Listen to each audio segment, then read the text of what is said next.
大监，能否告诉我，这是何物？这是符节。符节？符节是干什么用的？符节是君王所铸，赐予近臣，过关隘，可免业免征。依老奴看，您用这些泥巴捏的东西，非猪非羊，十分丑陋，怎么能说它是符节呢？当真是符节，只不过朝廷的符节是金铜所铸，我这是泥捏的，是用来找人的。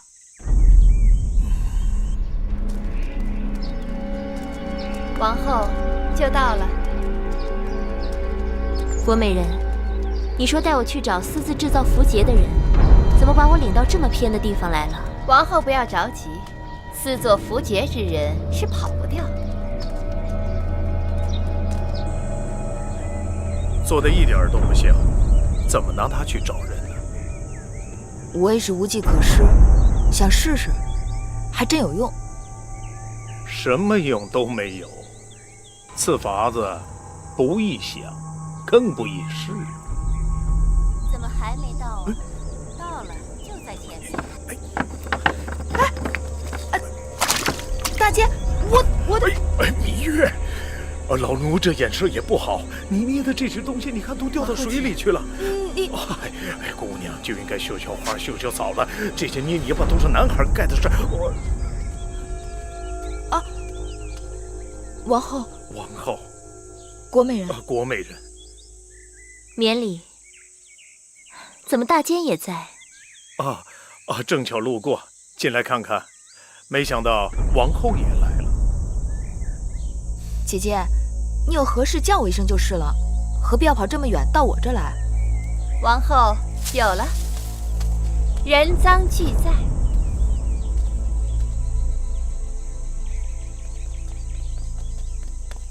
这是我画的小鸭子，你别把它捏坏了。这怎么回事？什么怎么回事？臣妾的确听说芈月违反秦法，私作符节，这可是杀头之罪。把你手上的东西给我看。这就是你说的证据？这个就是芈月私自制造的符节？臣妾确实得到消息，说这小院里藏有芈月谋反的证据。如果宫里真有这种事儿，那还真得好好查查了。王后，请国美人将这慧院里里外外仔细搜上一搜，不然芈月就此担下洗不清的恶名，国美人也就白来了一趟，显不出她的一片忠心了。国美人，你是搜还是不搜？王后恕罪，此事臣妾大约是听作耳了。哼，几个孩童玩的这些黄泥坯子，竟被你说成是杀头之罪。国美人，你是当我愚钝吗？臣妾道听途说，实在是错了，王后息怒。捕风捉影，无事生非。若任你这样肆意诬陷好人，这后宫岂不大乱？我罚你禁足1个月，面壁思过，并将此事急死我了。我没想到他把我带到你这儿来了。是我疏忽，差点就给姐姐惹来了祸端。你真的做了泥符节，太危险了。我一直想不起那符节上的字迹，又不见大王追查符节的动静，我一时心急，想用黄泥依着记忆把那符节做出来。看来真的有人在暗中窥探，你太大意了。怪我报仇心切，急于求成。还好，幸亏妹妹应付得滴水不漏。不知是我的运气，还是有人诚心想要帮我。什么意思？这符节之事，应当让大王知晓。你要不提，我还真没想到。可是大王他能信吗？这事情的头尾都能连上，该算是有凭有据了吧？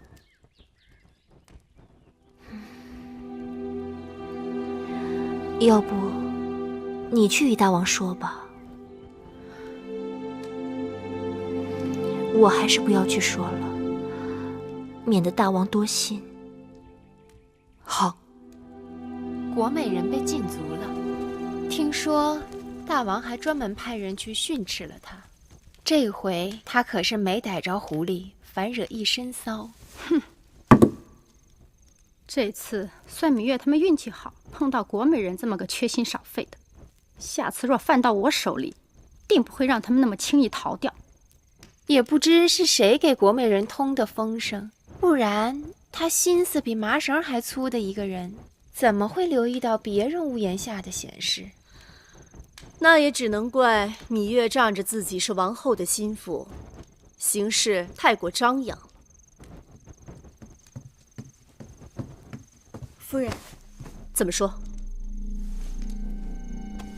你下去吧。是。姐姐，这是？啊，一封家书而已。姐姐近日收到家书，总是心情沉郁，难道是家中有事？父母年老多病，收到家书，难免会有些伤感。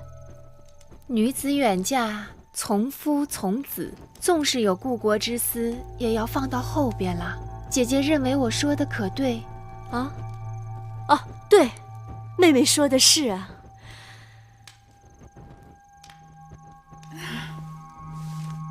天色不早了，妹妹先回去了，你们也早些歇息。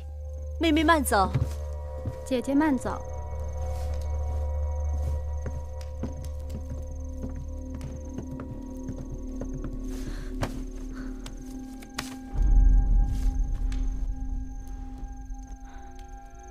姐姐，信上说些什么？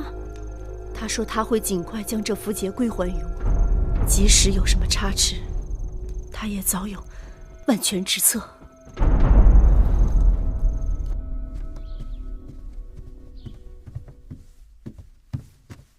大王，芈月求见。不见。是。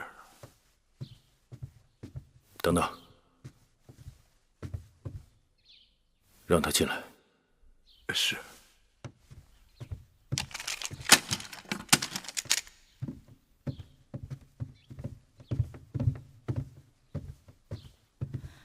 拜见大王。你来做什么？芈月想起一件要紧的事情。何事？芈月终于想起那义渠王手中符节上的字迹了。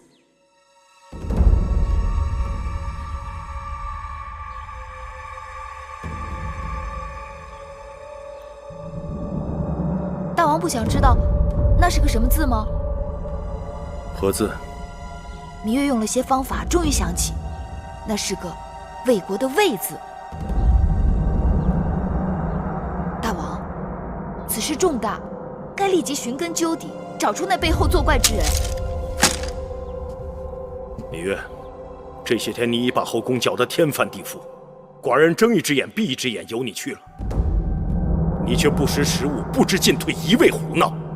你从义渠草阳回来已有大半年之久，突然信誓旦旦地说你曾见到义渠王手中有个符节，又突然说那符节上刻有一个魏字。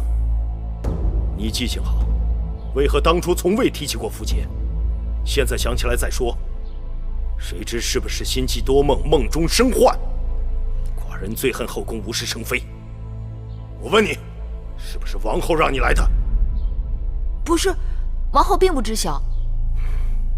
王后还算有分寸。大王若不信，何不在后宫核查嫔妃们手中的符节？那便可水落石出了。大胆！一个小丫头在寡人的大殿里胡言乱语，干涉朝政。母亲，在，还不给寡人把她撵出去？是。芈月，走，出去！快走了，快走，快走。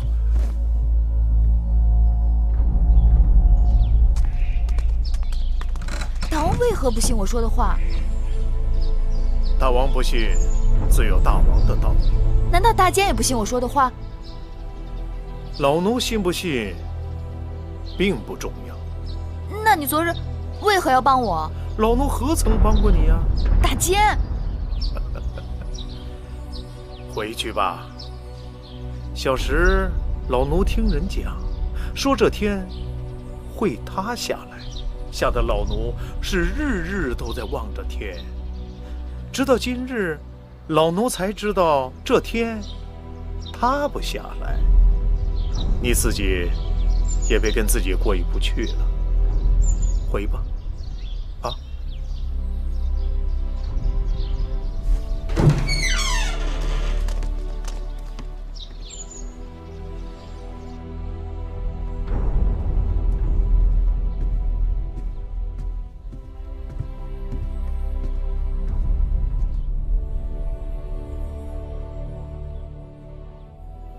大王，那小丫头脾气太倔强了。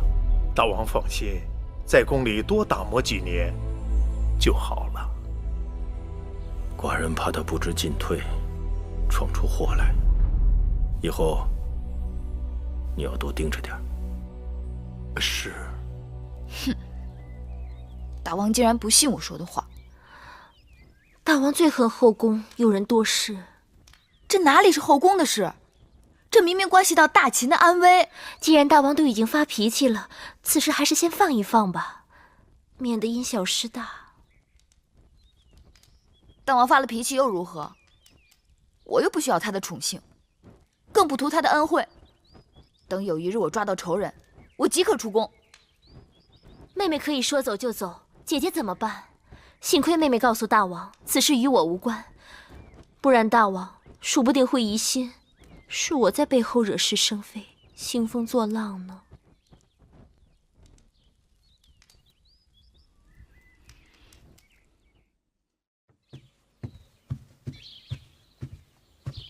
大王，王后来了。哼，难道王后跟那个小丫头一样，不知深浅？让她进来。是。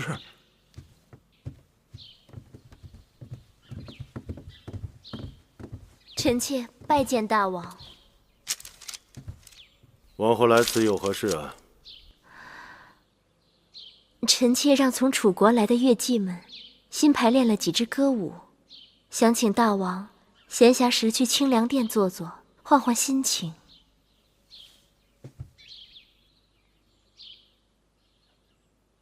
好，寡人今晚有空，晚上后去吧。是。这几日，那芈月在做什么？芈月这几日忙得很。其实这些曲子也是芈月帮臣妾选的，她在这上面费了不少心血呢。这就对了，女人嘛，习习歌舞，做做女工，其他的事情少操心才好。臣妾记在心上了。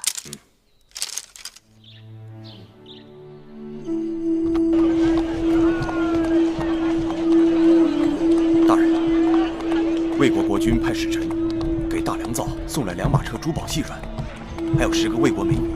那使臣已经到了府上。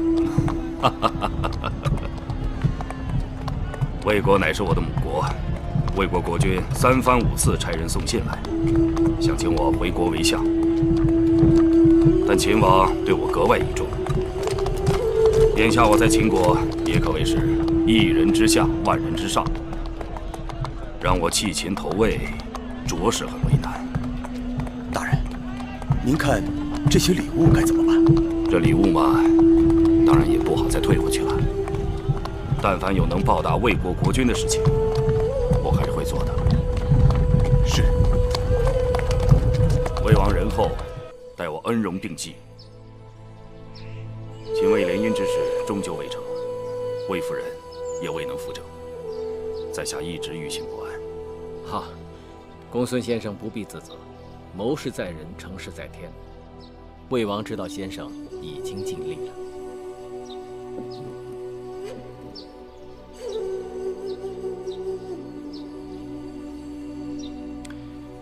先生以为张仪此人如何呀？张仪，小人也，贪财如命，此人在楚国之时，便因偷盗之罪，遭朝阳暴打。后来来了秦国，又妄图贩卖他的连横之说。可是他不知道，列强征战，凭的就是实力。只有一场一场的胜仗打下去，才有可能屹立于群雄之上。我以为先生不可轻视张仪，此人能被秦王看中，也确实有其才华。先生性情率直，还当收敛为是。秦王淫肆为人，不似孝恭厚道，先生乃堂堂君子，当防小人世间呐。当年我公孙衍离魏入秦，便是听说秦王知人而善任。如果秦王是个明君，倒也罢了；倘若有一天他变得昏聩无能，只听从小人摆布，那我公孙衍又有什么必要留在秦国呢？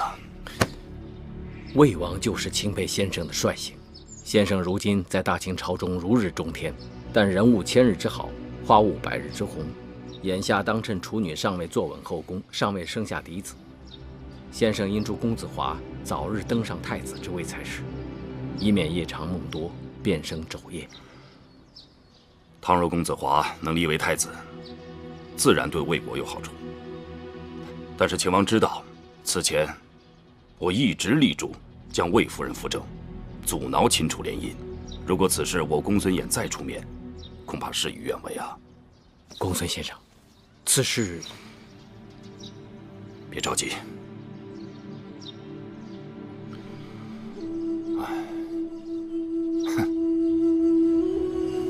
那儿不还有一个贪财如命的张仪吗？张仪此人一向做事都是谁给的钱多，就给谁出力。我看不如这样，让魏夫人去找张仪，由他提议立嬴华为太子，我来附议。如此一来，不就水到渠成了吗？先生高明。姐姐，自从上次芈月被大王训斥之后，如今再也没有人敢提那符节了。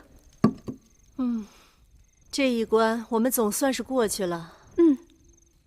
姐姐，眼下你应该把心思放在立太子的事情上了。先生信上说，要我们先疏通好自己的关系，该打点的千万别小气。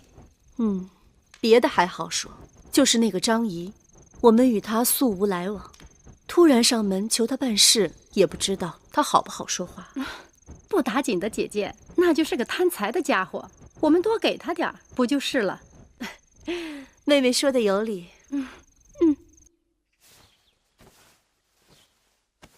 这件怎么样？奴婢看王后穿这件红色的最好看。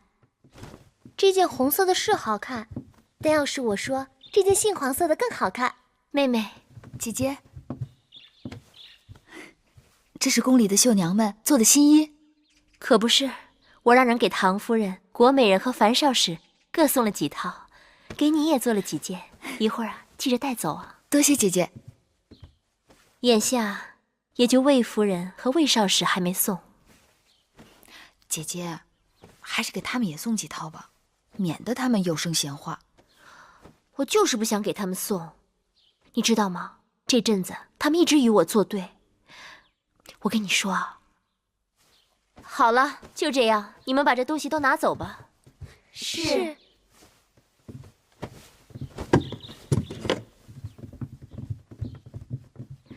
妹妹，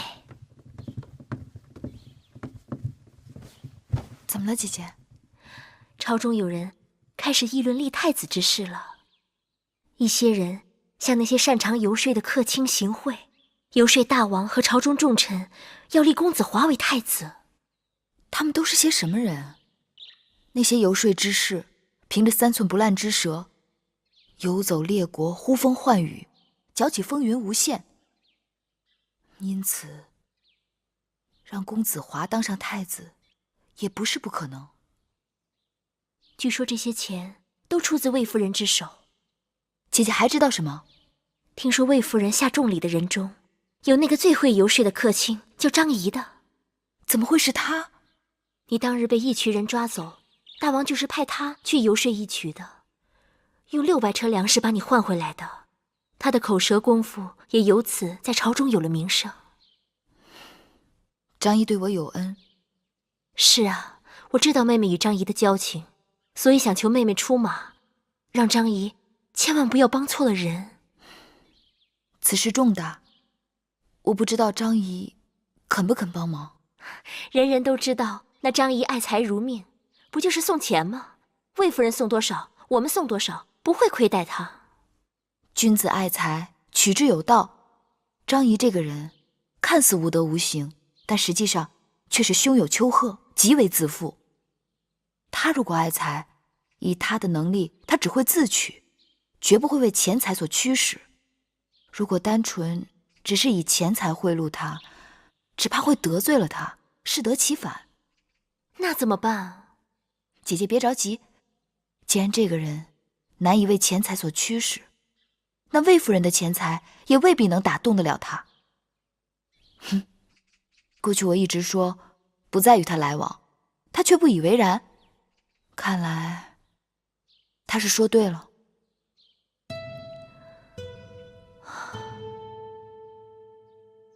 变化无穷，各有所归，或阴或阳，或柔或刚，或开或闭，或持或张。是故生先生，有位宫中来的女子求见。审查其所先后。先生，多权量能，教其技巧。先生，有位宫中来的。我诵读之时，万物搅扰，我说过多少次？让他留下名帖就行。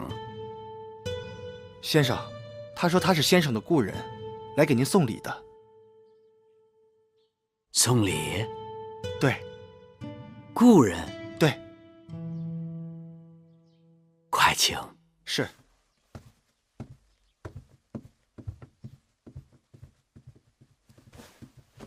哎哈哈哈！芈月，多日未见。张子。啊。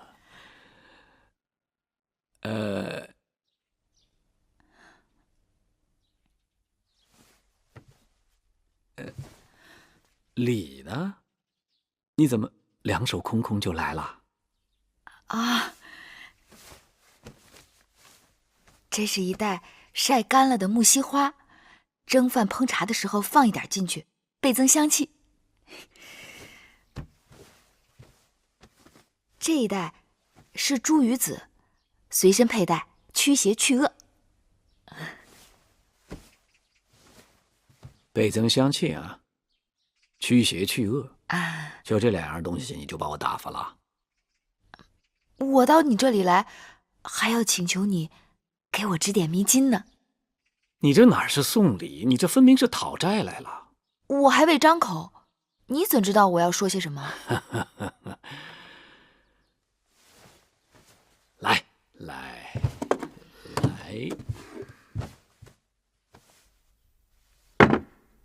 不就为了这个？张子是神人，难道你也听说了我被大王训斥之事？宫里刮点小风，宫外就瓢泼大雨，这事能瞒得了谁呀？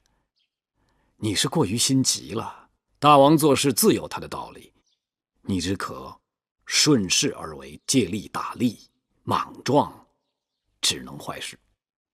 可大王不信我说的话。实则虚之，虚则实之，信不信得看最后的结果。眼前的东西都不足以作为最后的定论。多谢张子提醒。好说。我还有一事要请张子帮忙。芈月啊，这我可得说你了。你我虽说有交情不假，但交情是要交来交去方能有情，要不然就像花钱一样，一味使用是会花光的。这事张子先不要回绝，听了再说。听说最近有人花重金拜托张子行游说之事，对吗？不错。那有何办法能让张子放弃对方的托付？对方给多少金，你给多少金吗？这么简单？我仅仅闭上嘴巴而已。那要是请张子，不仅仅是闭嘴，而是要反向而行呢？那就另当别论了。据我所知，魏夫人托付的绝不止我一个人，甚至更有位高权重的，如大良造公孙衍、甘茂等重臣。这事难办。我说了，这事难呐。天下事再难，也难不倒张子啊。哼，张子只要答应了，王后那边定有重谢。不嫁不色，胡曲喝300禅兮；不狩不猎，胡张儿庭有玄环兮。比君子兮，不素餐兮。张子是真君子，绝非不劳而获之人。所以说，你这是答应我啦？只要王后给出足够的酬劳，张子就能摆平此次风波。聪明。那张子要多少酬劳？你说一个太子妃值多少酬劳？500斤。我张仪没见过500斤吗？1000斤。才加了500。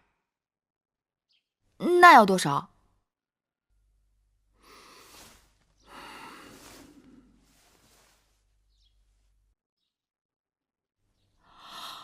？5000斤。你这口也张得太大了吧？芈月，你糊涂啊！我若不向王后要足了重金，她怎会相信我张仪有如此非凡之能力？她又怎会知道你芈月出力游说之不易？我若不向她要足了重金，她如何能体会我倒汤赴火，历尽千难万险？她怎会对我心存感激呢？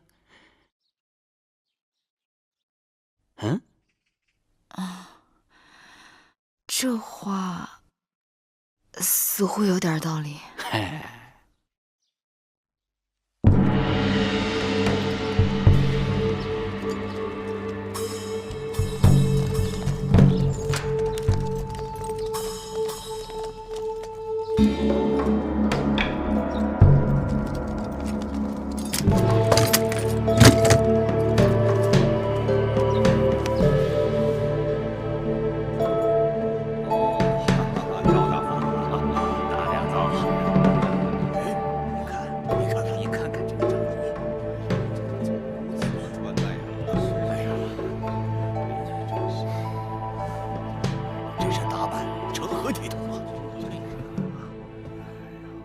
张仪，大良造，今日大朝，你为何如此打扮？如此打扮，有何不妥吗？周礼四府早有规制，诸侯与其臣，皮鞭以示硕；朝服以日示朝。身为大秦臣子，应知冠冕朝服本为百官进谏、主君议政之服饰。你看看你今天什么样子？头无冠冕，蓬头散发。你眼里还有大王吗？原来大良造眼中只有衣冠，没有人品。如果穿戴冠冕朝服就能面君议政，那这大殿上保不准就会混进一些徒有其表、衣冠楚楚之禽兽。再者说，尊不尊君王，不在嘴上，更不在脑袋上，而是在心里。纯属无稽之谈。张仪，你这个家伙，行为放浪，言语轻狂，你以为自己是什么人？我张仪自然就是张仪，但不知在大良造眼中，我张仪是什么人呢？大王到！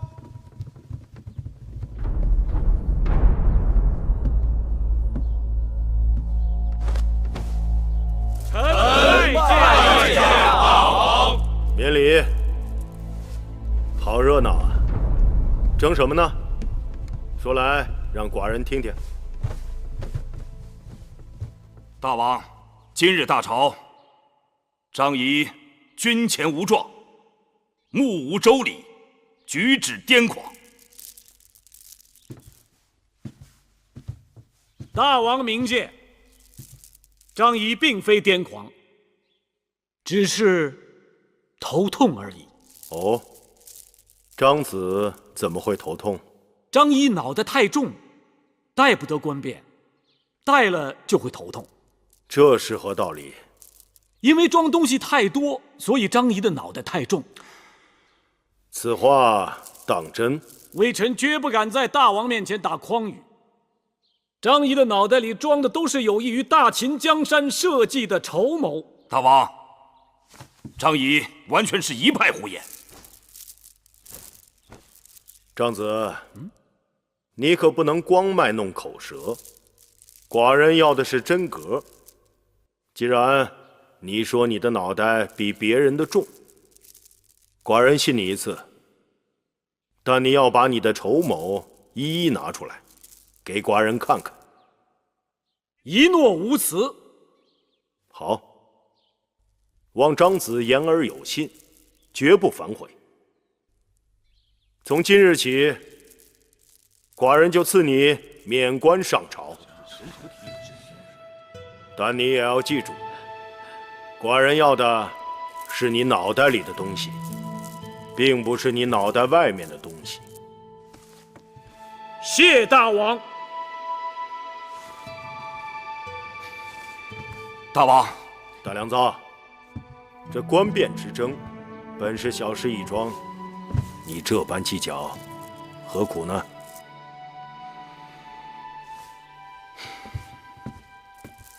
今日早朝，众卿有何事要奏？禀大王，微臣有事要奏。这几日想必大王早有耳闻，朝廷上下飞短流长，众人关注大秦社稷天下，纷纷议论大王应该适时立下太子。张子的话有理，立嗣乃国之根本。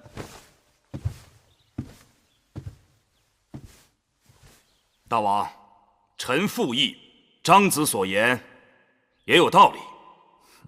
后宫众公子逐渐长成，臣以为庶公子中以公子嬴华胜人一筹。而且公子华是大王长子，才思敏捷，厚德载物，又有军功在身，再加上在大王的调教之下百经历练，足以令众人心服口服。哼，众爱卿对此有何看法？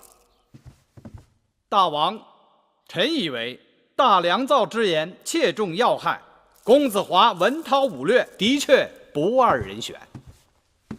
论人品才华，公子华出类拔萃。臣附议，臣附议，臣附议，臣附议，臣附议。这么说，你们都是众口一词了？非也，非也，并非众口一词。微臣方才没把话说完。那些劝大王早早立太子之说，纯属信口开河，胡扯八道。张仪，你为何出尔反尔？大王明鉴，微臣方才话没说完就被他们抢去了。在下的意思是，眼下大秦开疆拓土正值用人之际，过早立储，容易让公子们滋生懈怠之心，不肯再立军功。再者，大王正值春秋鼎盛，王后还未生嫡子，等王后生了嫡子，再议不迟嘛。大王，臣赞同张子之言。过早立储，若将来王后生下嫡子，则二子之间何以相处？先王后也无子嗣，有无嫡子，全赖天意。就算王后没有嫡子，也有更充分的时间让大王将诸位年长之公子多做比较。那些朝廷上下鼓噪早立太子之人，说轻了是别有用心，说重了是诅咒大王。望大王千万不要被他们蛊惑。张仪，你这个无耻小人！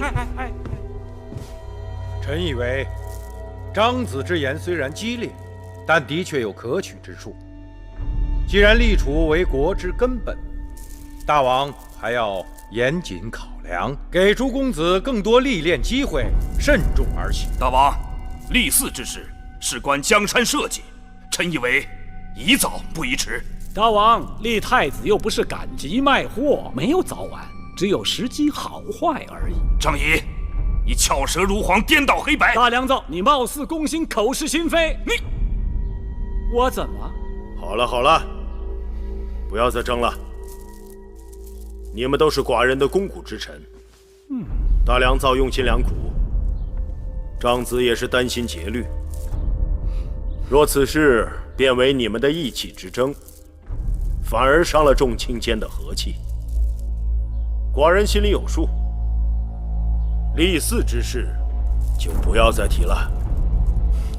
大王贤明。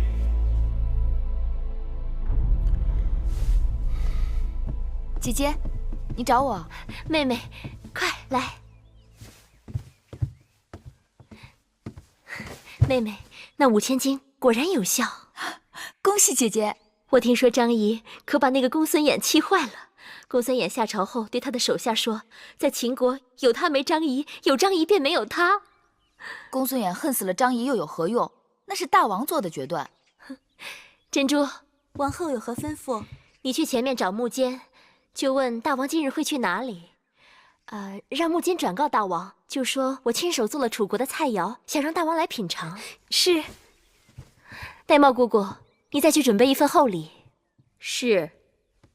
妹妹，你代我再谢谢张仪。是。妹妹，其实这一切都是妹妹的功劳。你别往会院去了，以后跟我住一块儿吧。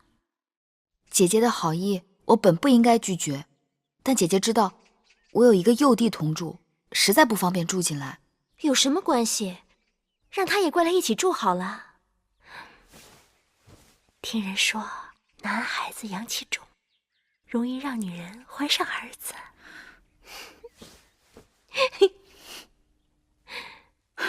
这个张仪真是太该死了，竟然坏了姐姐大事。是我小看了他，他竟敢拿着姐姐的会金，还反过来咬姐姐。他既然敢这么做，就说明他有恃无恐。可他不过只是一个普通的客卿，连大良造都败在他手上。今后你我不得不提防他了。哼，绝不能这么轻饶了他，一定要好好想个法子教训他一下。暂时还不能公开得罪他。为什么呀？张仪此人心术不正，除了爱财，还觊觎大良造之位，所以不管大良造说些什么，他都要反对。但是此人舌辩无双，得罪了后患无穷。那不是叫人吃了亏，还不能抱怨吗？抱怨无用，要能使他为我所用才好。怎么说？我在想，他既然能坏了我华儿的大事，说不定有一日也能成就我华儿之事。夫人，公子来了。华儿，华儿拜见母亲。魏少使。华儿，哎，你怎么突然回来了？我随司马将军进宫禀事，顺便来看看母亲。快让我看看。华儿，你怎么好像瘦了？孩儿结实得很。你可听说，前一阵子宫中议论立太子的事，大家都看好你。若不是大王听信了张仪的谗言，孩儿听说了。既然父王并不想即刻就立太子，母亲何苦要强求？可是论军功，论才华，这宫中无人能与你比肩。那母亲更不用焦急，让孩儿用军功说话。姐姐，公子说的有些道理。有一日，公子若拿下总统领左庶长，以此之名统兵打仗，而大王其余诸子不安兵事，姐姐你说，大王会考虑立谁为嗣？可是，一拖再拖，万一王后生下嫡子，黄口小儿，怎能与国家栋梁相比？来，华儿，跟母亲好好说说话。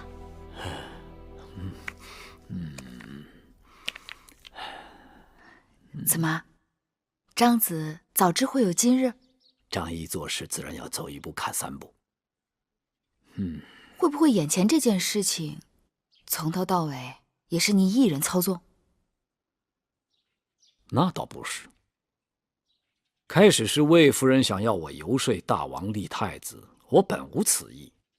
可后来听说他向朝中多位重臣一一送礼，更有那公孙衍想拿我当枪使，我张仪岂能任人摆布？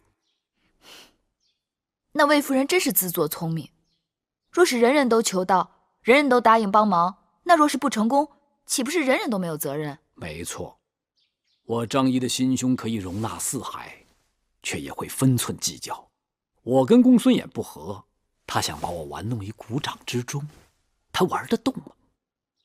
其实，王后就是不求你，你也要把此事搅黄，对吗？敢问芈月，如今这天下是什么样的天下？大争之事，人人皆有争心，不争则亡。说得好。话说回来，后宫之争本与我无关。张子是侧室，要的是立足朝堂，纵横列国。不错，但后宫之事如果剑指前朝，我就不能再袖手旁观了。所以，张子不是收礼办事，你是在借力生事。知我者，芈月也。多吃点儿，吃饱了带你去透透风。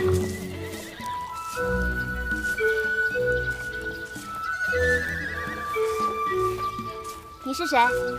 他叫黑。等一下，让我猜猜，你是芈月，是也不是？哎，你怎么知道？看你的打扮，不是宫女。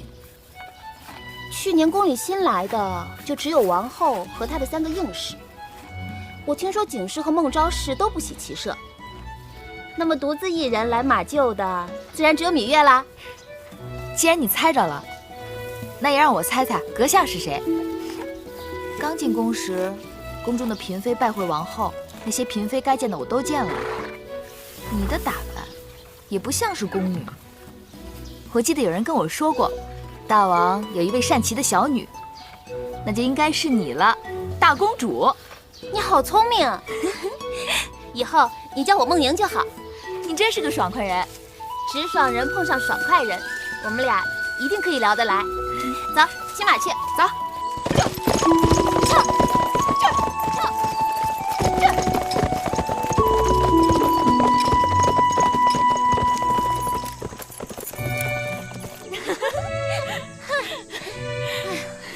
碰上我你可真幸运。为什么？因为在这宫里，除了我以外，你是骑马骑得最好的女子。若没有我，你得多孤独。哎，你从小就爱骑马吗？从我3岁的时候，我父王就开始带我骑马了。我觉得我父王是这世间最英雄的君王，总有一日，我父王会成为秦国扩张疆域最广的君王。也许吧。你觉得我父王如何？啊？我父王，我很敬重他。敬重？难道只是敬重？难道你就不想成为我父王的女人？难道你不认为我父王是个大英雄吗？聪明秀出谓之英，胆力过人谓之雄。但这些只是可敬不可进。何况我心里已经有人了。谁呀？是秦国人吗？他是楚国人，我们曾经相约要共度一生的。眼下我留在后宫，也是因为他。大王，楚国接连几次派使者前来咸阳，讨要商于600里之地，说是大王当年郢都求婚之际曾有承诺，但是都遭到大王拒绝，楚王因此怀恨在心。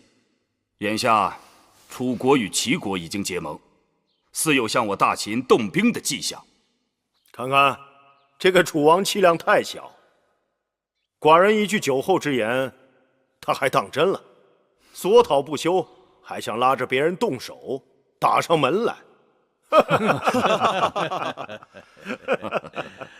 齐楚若是联手，我大秦即使举倾国之力，只怕也难以应付啊！司马将军，你何苦长他人志气，灭自己人威风呢？甘大夫所言极是，我看不如就此机会教训一下楚国。大王，臣愿意带兵出征。大王，自商君变法，我秦国虽然国力大增，但毕竟底子单薄。这些年与魏、赵、义、渠等国连年交战，壮丁皆服兵役，耕地荒芜。尽管得到一些割地赔款，但收不抵支，都是靠秘密派出商贾向楚国和巴蜀等地购买粮食，才得以维持不闹饥荒。臣以为，秦国暂时不该再战，要养息休生一阵。若是他们打到家门口呢？是啊，楚离子，两害相较取其轻，我看这仗只好打了。谁说这仗就只好打了啊？大良造，你太爱动武了。张仪，怎么又是你来哗众取宠啊？我怎么哗众取宠啊？大家都知道，大王刚刚娶了楚王的妹妹，秦楚两国新婚燕尔啊！你说翻脸就翻脸，一点大国的风范都没有，不得遭到众国耻笑吗？难道张子想将我大秦国土拱手相让？那倒不是，大王得知道，这世上除了兵刃相见以外，还有一样东西更管用。那是何物？心智，以智取胜，强过100万雄兵。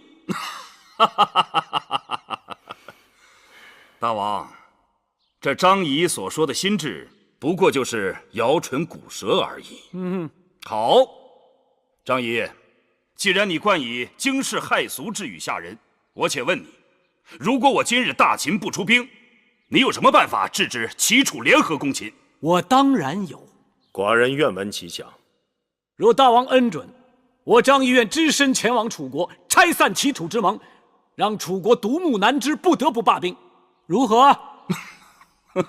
张子是说，你愿出使楚国，不用寡人给楚王1寸土地，就可以让楚国罢兵？哎，大王，土地可以不给，我出远门总得带上些盘缠，你得给点钱啊！你不能太吝啬了吧？大王，您可得当心呐！有人爱财如命，万一此人骗取了大王的钱财，脚底抹油，一走了之，不见踪影的话，我们向何处去寻找此人呢？啊！你的心可真大呀，大良造！如果你真的断定今日张仪是夸下海口，那你我何不打个赌呢？啊，谁输了，谁就当着众臣的面，扒光了衣裳，一丝不挂的在大王的宣誓殿上跪爬3圈，敢不敢？好，张仪，赌就赌。好，大家都听到了。张子，大王也听到了。你愿意给我们作证吗？司马错将军为我作证，甘茂将军也在，还有大监，够了，还有大监。既然张子有此胆量，寡人就让你去试试。明日我起身，您就等着微臣的好消息吧。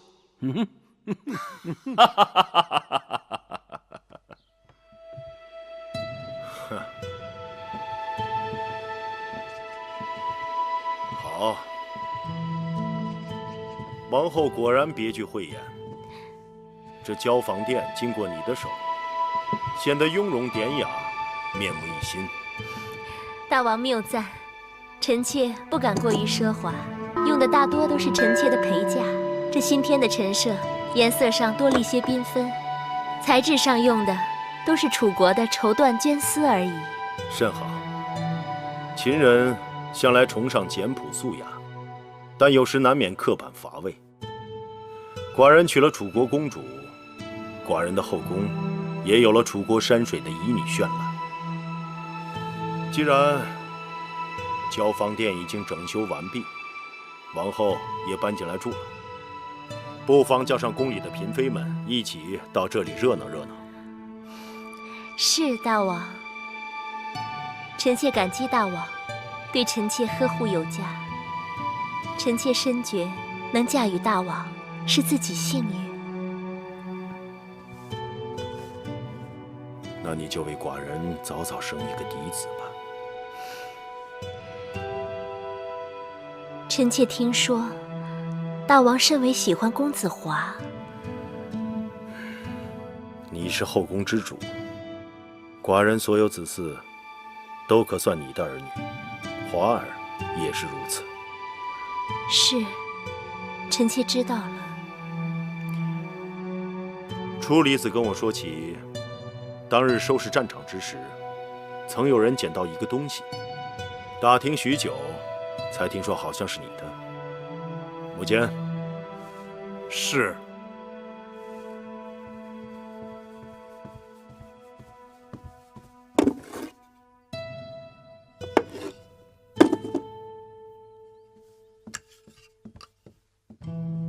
怎么了？这不是你的吗？这排箫是月妹妹的贴身之物。不管是谁的，物归原主，总归是佳话。是。对了，你那个妹妹最近怎么样？月妹妹喜欢清静，带着几个贴身的人一直住在慧院。臣妾也思忖着，那慧院破旧局促，想邀她与臣妾一起住，可她却不肯。那个丫头有点犟脾气，臣妾只好随她了。她要不犟，就不是她了。如今你是一宫之主，不能只顾姐妹情面，而由得她那爱闯祸的脾气在外面惹事。是，大王。好了，寡人要走了。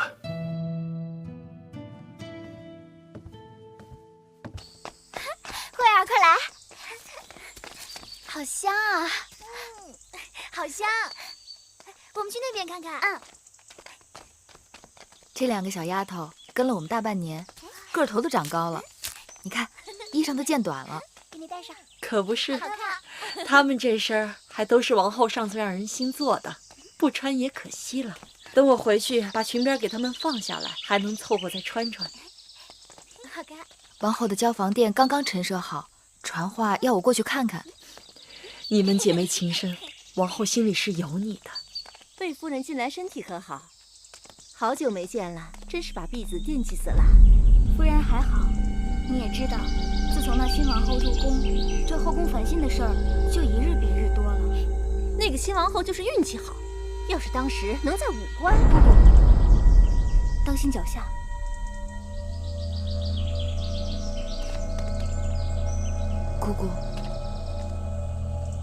姑姑是否觉得那人的身高面容有些眼熟？在武官驿馆，我日日与那厨娘打交道，就算扒了她的皮，我也认得她。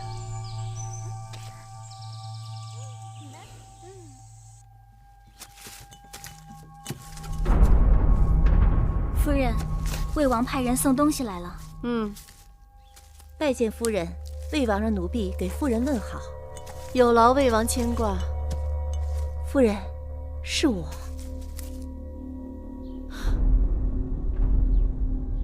你们都下去吧。是。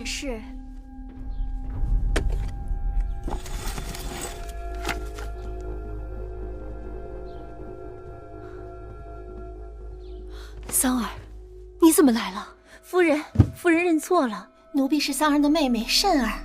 因为姐姐日夜思念夫人，刚好魏王要派人给夫人送东西，于是奴婢就讨了这个差事，替姐姐来看望夫人。哦，你们这对双胞姐妹，从小就长得一模一样，辨认起来还真是有些难呢。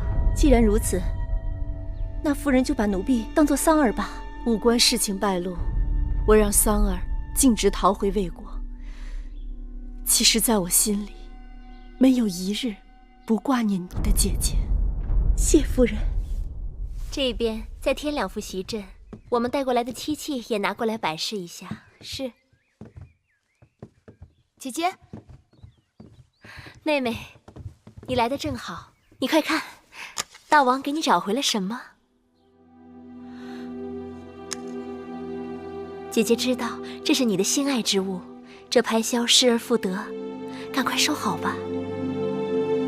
那日一群人拦截迎亲车队，月儿连性命都不打算要了，不想，却还能将她找回来。当日妹妹替姐姐遭难，姐姐不会让妹妹白白受委屈，一定好好补偿你。你看，这交房殿修整一新，旁边几处的偏殿，妹妹可以挑选一处搬过来住吧。姐姐，眼下我有更要紧的事情要告诉你。我遇到了那个在武关给你下毒的厨娘了。你说什么？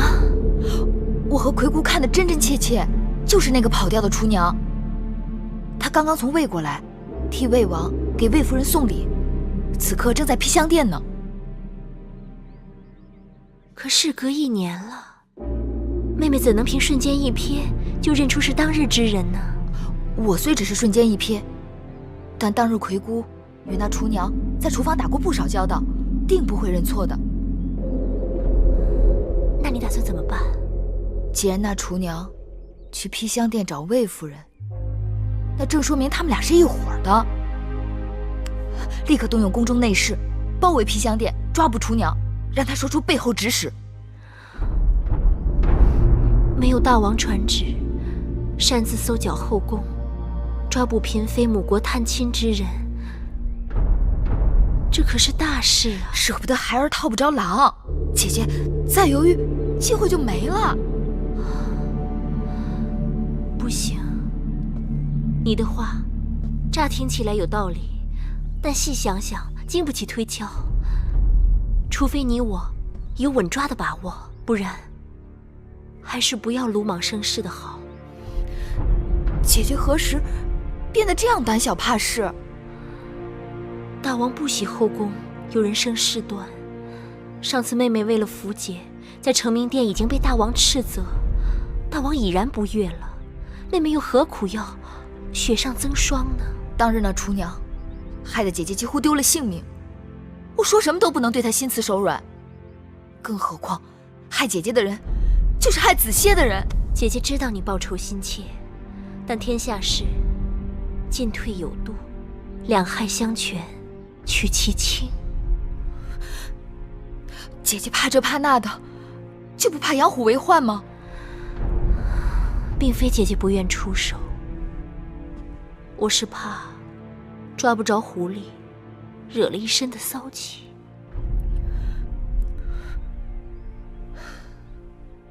王后大约也有她的难处，你毕竟是她的陪嫁姻妾，若出差池，王后是要担干系的呀。明明仇人就在你眼前，你却拿他无可奈何。夫人，夫人，他们是不是察觉到什么了？那个瘦女人好像要出宫。什么？慧儿呢？在那盯着呢。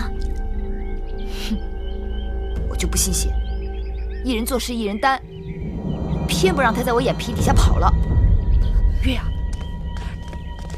走，真的不大王那儿评理，你抓错人。外面在闹什么？是芈月逮住了魏王给魏夫人送礼的人，说此人曾在去年在武关给王后下毒，被发觉后潜逃。魏夫人得知来抢人，两边闹了起来。这到底怎么回事？大王，这女子是魏王派来给臣妾送东西的奴婢，芈月无理取闹，竟将我母国来人随意拦截侮辱。芈月与他无冤无仇，何苦要与他过不去？这女子明明就是去年在武关毒害王后的凶手。芈月血口喷人，这女子与王后从无交集，应将她指认为下毒之人，欺人太甚。芈月绝不会诬陷一个清白好人。去年我亲眼见到这女子扮成厨娘，在武关驿馆下毒，若不是女医治医术高明，王后就差点丢了性命。她只是魏国宫里一普通女婢，为何要千里迢迢去武关毒害王后啊？那就要问魏夫人了。你竟然将这脏水泼到了我身上，大王，臣妾实在冤枉，你可要为臣妾做主啊！就算这个女子真的谋害过王后，你硬说魏夫人是其主谋，到底有些牵强。芈月打探过了，这女子叫桑儿，宫中人人皆知，她曾是魏夫人的贴身陪嫁侍女，在秦宫侍奉魏夫人多年，与魏夫人十分亲近。可就在去年年初，王后临嫁入秦宫之前，她突然离开了秦宫，踪影全无。若不是事出有因，这突然失踪也太蹊跷了吧？你抬起头来，寡人记起你了。芈月说的没有错。大王，奴婢不是桑儿，奴婢大王，这桑儿绝非是芈月所说的下毒之人。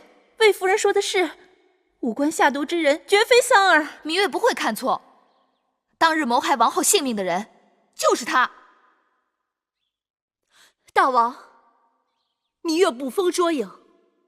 去年年初，桑儿的母亲过世，父亲病重，桑儿是家中独女，我给了她些盘缠，便让她回魏国尽孝了。从此她留在魏国，再也没有回来。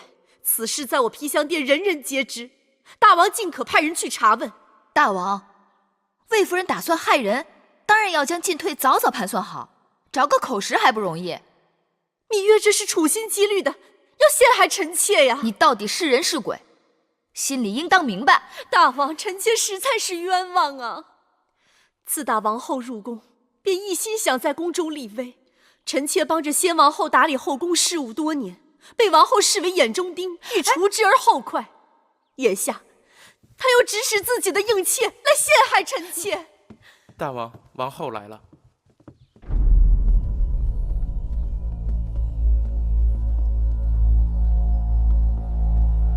臣妾参见大王。王后来的正好，你看看，一边是你的陪嫁，说抓到害你的凶手；一边是魏夫人，说是被人诬陷的。既然此事是因王后而起，寡人想听听王后的说法。臣妾在武关确实被人下毒，事发后也向蒙敖将军通报，但因凶犯逃走，此事就不了了之了。害你之人是这个女子吗？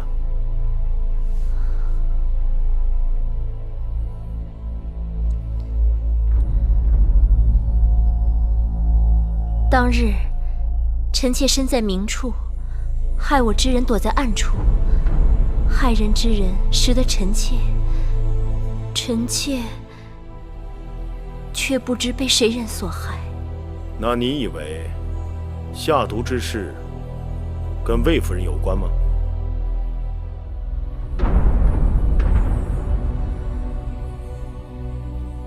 是，或是不是？臣妾不知。不知？这么说，你也是早有几分疑心了吧？入宫前，臣妾与魏夫人素未谋面。入宫后，我们是宫中姐妹。魏夫人该不至于对臣妾下此毒手吧？王后不可姑息养奸。若不是魏夫人，那勾结一群人拦截王后迎亲车队的是何人？那一心想要王后性命的又是何人？欲加之罪，何患无辞？你拿出证据来。芈月，既然你只认这个女子下毒，你可有凭证？当日这女子从我们手中挣脱逃跑，被魁姑追上咬了一口，一定会留下印记。大王，可让人查看她的手背。哪只手？回大王，该是左手。母监。是。